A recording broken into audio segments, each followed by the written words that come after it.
Hello 10th class. Today I am going to take up sixth poem of your book Amanda by Robin Klein. So Amanda is a short poem about the mental state of a young school-going girl who is always checked and instructed by her elders and most probably by her mother. तो Amanda एक short poem है जिसमें एक लड़की की कहानी है, school going girl है और जिसे हर वक्त उसकी जो मदर है कुछ ना कुछ इंस्ट्रक्ट करती रहती हैं and is given a long list of dos and don'ts. तो सभी बच्चों को इंस्ट्रक्शन दी जाती है कि ये मत करो, वो मत करो, like that. Feeling annoyed, she brushes aside the instructions and finds escape in the dreams of a life full of liberty। तो सभी बच्चे ऐसा करते हैं कि बड़ों की बात को साइड में करके और अपने ड्रीम्स और फैंटेसीज़ में खो जाते हैं। वैसे ही अमांडा करती है, where she may live according to her own dreams and fancies. तो वो ड्रीम्स की और इमेजिनेशंस की दुनिया में खो जाती है और अपनी मदर के इंस्ट्रक्शन से बचने की कोशिश करती है। तो ये दिखाया गया है, एक बच्चे की साइकोलॉजी को दिखाया गया इस पोएम में। तो आइए देखते हैं फर्स्ट पैराग्राफ में पोइट क्या कहना चाहते हैं। Don't bite your nails Amanda, don't brush your shoulders Amanda, stop that slouching and sit up straight Amanda. तो देखिए उसकी मदर क्या कह रही हैं, अमांडा अपने नेल्स मत काटो, अमांडा अपने शोल्डर्स को इस तरीके से मत करो, and stop that slouching and sit up straight, ऐसे ढीले ढाले मत बैठो और सीधे बैठो अमांडा।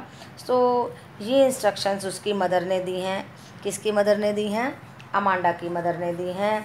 तो हर किसी बच्चे की मदर इस तरीके से इंस्ट्रक्शन देती हैं और अपने बच्चे को ठीक करने की कोशिश करती हैं। तो वैसा ही उसकी मदर ने भी किया है। There is a languid emerald sea where the sole inhabitant in is a me a mermaid drifting blissfully. तो अमांडा अभी अपने ड्रीम्स की दुनिया में खो गई है और वो सोचती है कि मैं एक मरमेड हूँ जिसका आधा शरीर जो है मनुष्य का और आधा मछली का होता है और वो बड़े फ्रीली ब्लिसफुली पानी में तैर रही है।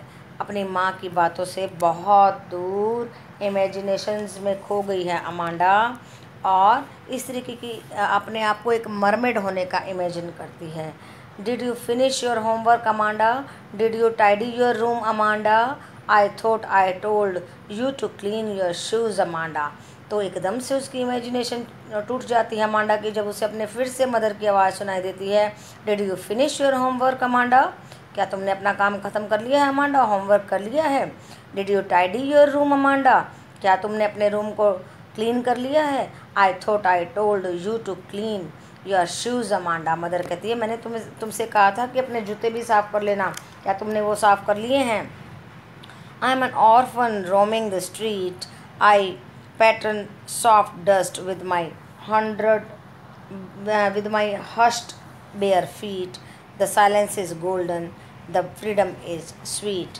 देखिए अभी अमांडा इतनी परेशान हो गई है अपनी मदर की बात से, तो सोचती है कि काश कि मैं ऑर्फन होती, गलियों में इस तरीके से घूम रही होती, कम से कम मदर की बात तो ना सुननी पड़ती। I pattern soft dust with my hushed bared feet, और नंगे पैर पाँव को नंगे पैरों से धूल को उड़ाते हुए घूमती फिरती और मैं फ्री होती और कोई भी मुझे रोकने टोकने वाला नहीं होता। The silence is golden and the freedom is sweet, और तब मुझे आज़ादी कितनी प्यारी लगती और तब मुझे कोई भी कुछ भी ना कहता। देखो इस तरीके की इमेजिनेशन कर रही है अमांडा, जो कि आई थिंक मैं तो सोचती हूँ कि नहीं करनी चाहिए बच्चों को। थोड़ा बहुत तो माँ बाप इंस्ट्रक्ट करते ही हैं बेटा। आगे देखिए, don't eat that chocolate Amanda, remember your acne Amanda, will you please look at me when I am speaking to you Amanda. तो उसकी मदर ज़्यादा ही उसे कुछ इंस्ट्रक्शंस दे रही हैं तो बच्चा परेशान हो जाता है। तो मदर्स को भी सोचना चाहिए, उनको भी ये समझना चाहिए। तो देखो लिटरेचर हमें केवल मार्क्स दिलाने के लिए नहीं होता है, वो लाइफ की रियलिटीज़ को बताता है। तो यहाँ पे बताया गया है एक चाइल्ड की साइकोलॉजी कि वो किस पॉइंट ऑफ व्यू से सोच रहा है, और एक मदर की और पेरेंट्स की साइकोलॉजी कि उन्हें किस तरीके से बिहेव करना चाहिए। ये सब यहाँ पे पोइट ने हमारे सामने लाने की कोशिश की है। Don't eat that chocolate Amanda, mother कहती है अरे वो चॉकलेट नहीं खाना Amanda. Remember your acne Amanda, देखो तुम्हें एक्ने हो जाते हैं, मैं नहीं खाना chocolate. Will you please look at me when I am speaking to you Amanda. तो जब बच्चे नहीं सुनते तो माँ बाप कहते हैं ना मेरी तरफ देखो, मेरी तरफ ध्यान करके सुनो। तो माँ बाप को लगता है कि हम तो बोले जा रहे हैं and the kids are not listening to us. तो देखिए, I am Rapunzel, I have not a care, life in a flower, life in a tar is tranquil and rare. I shall certainly never let down my bright hair. तो देखिए, what Amanda is imagining now, वो अपने आप को रुपेंजल समझती है। कहती है कि जैसे रुपेंजल ने ऊपर की बिल्डिंग से नीचे जो है अपने हेयर्स लटकाए थे और उसके लवर जो है उन हेयर्स के साथ में ऊपर आया था। तो यहाँ पे ऐसा नहीं हो सकता है कि हेयर्स के साथ में ही लटक के कोई आदमी आ सकता है। तो ये जस्ट एक इनडायरेक्ट इंडिकेशन दी है कि उसके ब्यूटीफुल हेयर्स की तरफ में अट्रैक्ट हो करके कोई उसकी तरफ अट्रैक्ट हो रहा है और फिर जो है उसकी लाइफ संवर रही है, उसकी लाइफ अच्छी हो रही है। I certainly never let down my bright hair, अगर मैं इस तरीके से रुपेंजल की तरह अपने ब्राउन हेयर्स को नहीं लटकाऊंगी, then nobody will come to take care me. Stop that sulking at once Amanda, you are always so moody Amanda, anyone would think that I nagged at you Amanda. अभी mother देखो कितनी कमाल हैं, कहती है कि stop that sulking at once Amanda, बिल्कुल भी रोना नहीं है, आपको बताना नहीं है दुनिया को कि आपकी मदर ने आपको डांटा है। You are always so moody Amanda, तुम बहुत मूडी हो। Anyone would think that I nagged at you, हर कोई सोचेगा कि मैंने तुम्हें डांटा है अमांडा। ओके, तो देखिए मदर क्या कह रही हैं कि तुम मेरी बात सुनो अमांडा, ये करो वो करो, ऐसा मत करो वैसा मत करो, और बच्चे हो जाते हैं परेशान। तो पेरेंट्स को भी सोचना चाहिए कि हम ज़्यादा ना कहें और बच्चों को भी सोचना चाहिए कि हमारे पेरेंट्स क्या कह रहे हैं और क्यों कह रहे हैं। जब ये दोनों साइकोलॉजी ठीक हो जाएंगी तो बहुत अच्छा वातावरण होगा और अच्छे संस्कार होंगे। राइट बेटा, तो ये थी पोएम अमांडा। इसमें अमांडा की मदर की जो है डांटें और अमांडा की इमेजिनेशन, ये सब हमारे सामने लेके आते हैं एक लाइफ के एटीट्यूड को।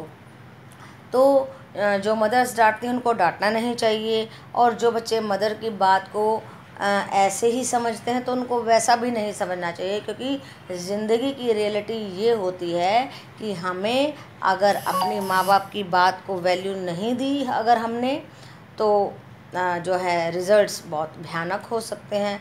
तो हमेशा मदर एंड फादर हमारे भलाई के बारे में सोचते हैं, इसलिए हमें उनकी बात हमेशा सुननी चाहिए। राइट बेटा, तो late us see what the summary of this poem is. So what is the summary of this poem is that the poem gives us a peep into the psyche of the young girl who is not allowed to enjoy a life of her own choice. In this poem, Amanda feels that her liberty is curtailed by her mother, who keeps rebuking her for one thing or other. For example, she is commanded not to bite her nails and to sit erect without slouching. So क्या है summary, आप लोग समझ ही गए होंगे। जैसे कि मैंने सारे के सारे स्टैंजाज को एक्सप्लेन किया है कि एक लड़की को बार बार से रिब्यूक किया जा रहा है उसकी मदर के द्वारा, और लड़की को पसंद नहीं आ रहा है, और जब पसंद नहीं आ रहा है तो वो कुछ भी रिएक्ट नहीं कर रही है और सीधा अपनी इमेजिनेशन में चली जाती है, अपनी लाइफ को अपने हिसाब से जीने की कोशिश करती है। तो देखिए, जब हमें कोई चीज़ पसंद नहीं आती है तो हम उससे मुँह फेर लेते हैं और फिर हम ऐसे वर्ल्ड में खो जाते हैं जहाँ पे हमें वो अनवांटेड चीज़ दिखाई ना दे। तो यहाँ पे मदर की और एक डॉटर की साइकोलॉजी को दिखाया गया है। तो रॉबर्ट क्लैन हमारे जो पोइट हैं वो सफल रहे हैं पेरेंट्स को ये बताने में कि हमें इस तरीके का बिहेव नहीं करना चाहिए, और बच्चों को भी ये समझाने में कि पेरेंट्स थोड़ा बहुत तो समझाते ही हैं, अगर हम उनकी बात पर ध्यान नहीं देंगे तो जो है रिज़ल्ट अच्छे भी नहीं हो सकते हैं शायद। So the title of the poem is also very appropriate. The poem centers around Amanda. Therefore, the poet has rightly titled this poem after the chief character. The title is followed by a mark of exclamation, which indicates that Amanda is being addressed and commanded. The punctuation mark reveals the authoritative, dominating, unsympathetic tone adopted by the mother in addressing her daughter. तो title बहुत appropriate है क्योंकि the poem centres around Amanda, Amanda के इर्द गिर्द ही घूमती रहती है.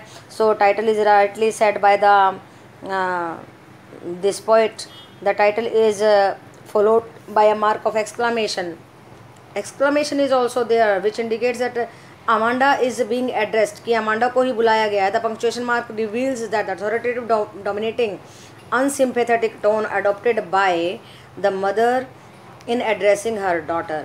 तो उसकी मदर की जो डोमिनेटिंग टोन है उसको दिखाया गया है. तो ये टाइटल बहुत ही अप्रोप्रिएट है. Now what the message is, the poem conveys the message that the children need to be allowed more liberty, कि बच्चों को आज़ादी दी जानी चाहिए, हमेशा उनको झिड़कना नहीं चाहिए. Excessive nagging makes them defiant and they turn a deaf ear to the instructions of the elders. हाँ, तो बच्चे क्या बन जाते हैं, डेट बन जाते हैं. टीचर मारते हैं ना तो सोचते हैं चलो एक टीचर ने मार दिया, दूसरा भी मार देगा टीचर. तो बच्चे जो हैं मारने से, डांटने से ढीठ बन जाते हैं.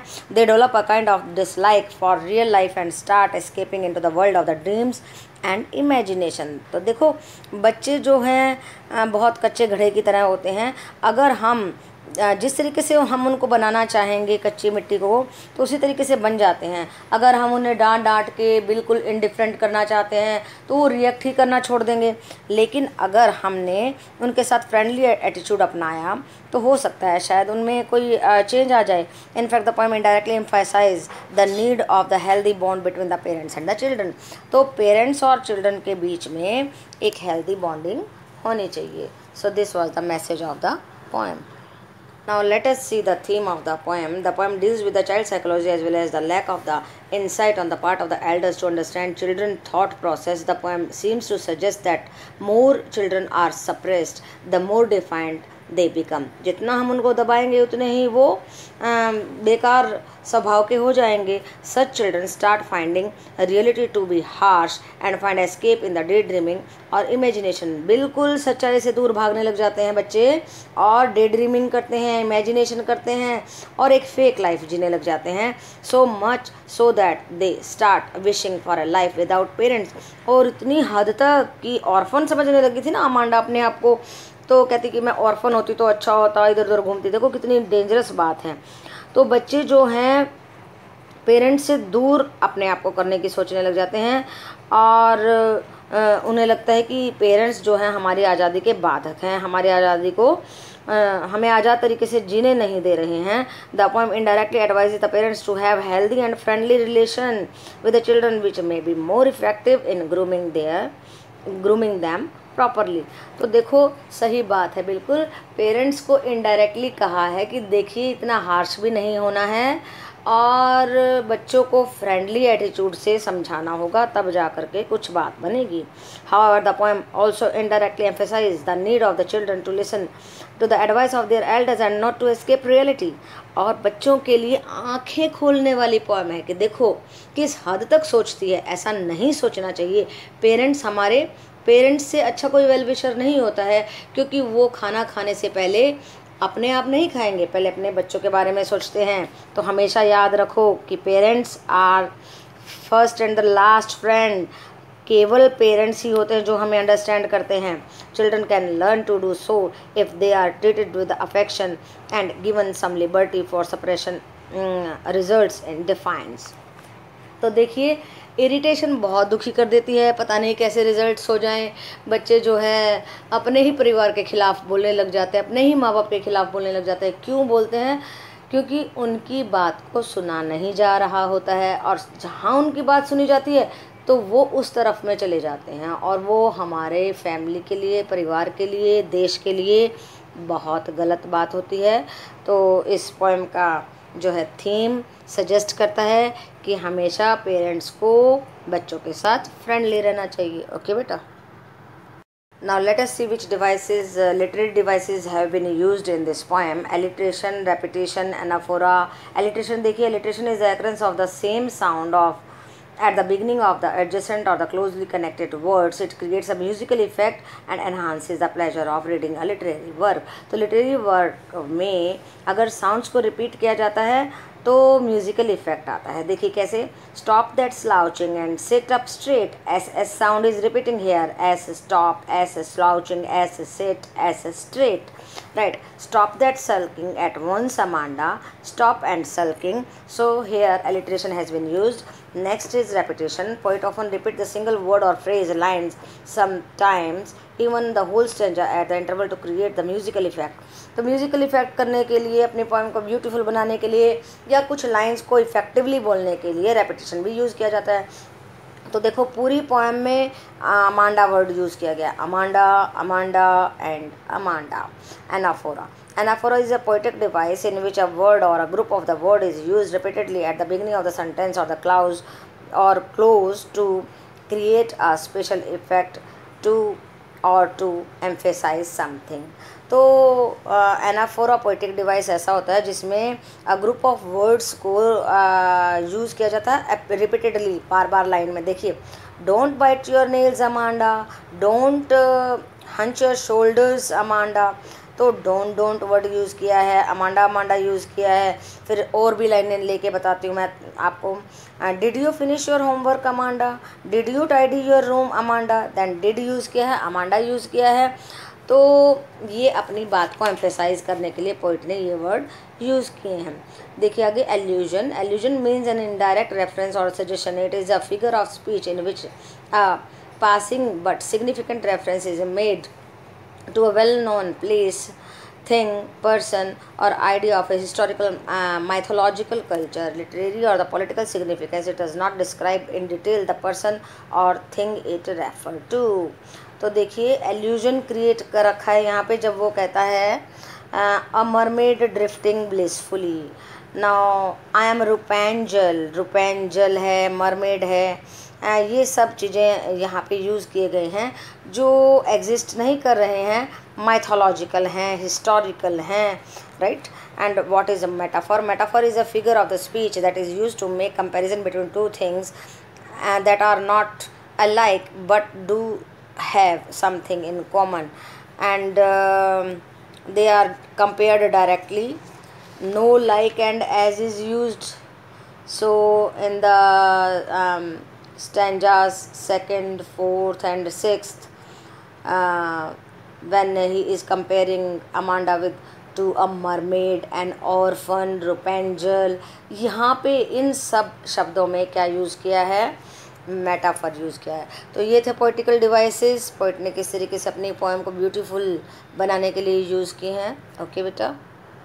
यस बेटा, now let us see some textual question answers. How old do you think Amanda is? How do you know this? कि अमांडा कितनी बड़ी है और आपको कैसे पता चलता है? Amanda is obviously a little school going girl, school जाने वाली बच्ची है, which is clear from the fact that her mother tells her to finish her homework. जब उसकी माँ कहती है कि होमवर्क कर लिया आपने। She has childish habit of biting nails, तो हाथ जैसे बच्चे काटते रहते हैं नेल्स वगैरह, तो वो आदत भी है। But she is old enough to have acne, तो एक्ने वगैरह हो जाए ऐसी उम्र भी है। And to imagine ways of escaping from the irritating environment, और उसके अंदर इतनी समझ भी है कि किस तरीके से मैं एनवायरनमेंट से बच सकती हूँ। She could be in her early teens, तो हो सकता है वो अपनी टीन्स के अर्ली ईयर्स में है, 13, 14 ऐसे वाले टीन्स, राइट। तो टीनेजर वाली एज में। Why, who do you think is speaking to Amanda? Who is speaking to Amanda? Very clear, one of the parents, most probably her mother is speaking to Amanda. She is a strict mother who wants her daughter to develop into a well brought up girl. तो ये बात तो बिल्कुल सही है, सभी माएँ चाहती हैं कि उनकी लड़कियाँ या लड़के जो भी हैं वो अच्छे तरीके से जो है उनका पालन पोषण हो। And rebukes her for what she finds to be wrong in her. तो हमेशा माँ बाप रोंग को करेक्ट करने की कोशिश करते हैं, बिना बात में पीछे नहीं पड़ते हैं। She perpetually instructs and commands her, और वो उसको बार बार कमांड्स देती है, इंस्ट्रक्ट करती है।